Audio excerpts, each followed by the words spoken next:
Hello, this is Arlet Moreno, and for my second video prompt, I chose option 2, going off of the film Fresa y Chocolate, that follows these two main characters, David and Diego, in Cuba. And if you haven't seen the film, it's basically going off of Diego being a gay artist trying to seduce a young straight communist David, and they end up having a genuine friendship, and they just try to survive in this oppressive environment, coexisting as a same-sex friendship as heterosexual and homosexual.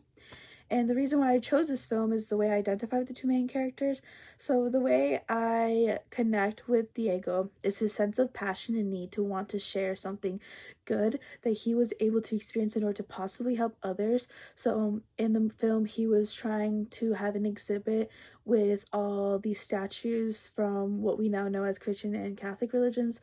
So like all these saints, Jesus, the Virgin Mary, and he means well, but because of the people who are communists in the story are very much say and do what the government tells you to do, so in the government's eyes, Diego was doing things that were against the government, so he was in the wrong and needed to be stopped.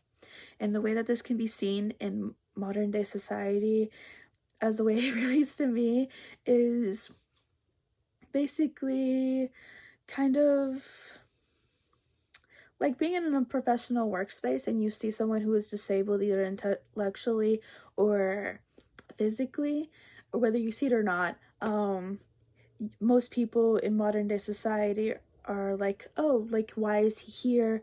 It's not looking professional for the business and stuff like that.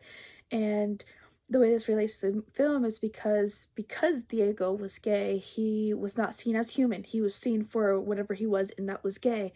And he basically shouldn't be there, is what they thought.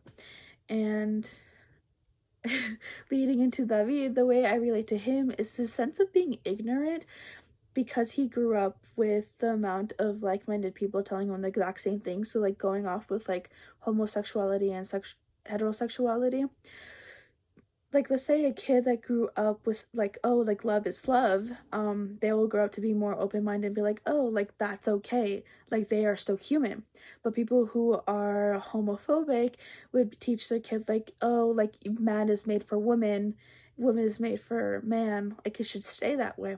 So as they grow up, they will continue to think that and stay in that like-minded space and surround themselves with that like-minded space. So when they eventually meet someone who is not part of that, you'll either like push it away just like how David did, or in the beginning, or eventually like him grow to understand it and see like they are also human, they just have different preferences than me.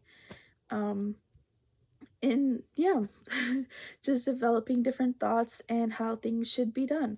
And the way that relates in theory is Gender Performance by Judith Butler, which is basically playing the role that you were given at birth.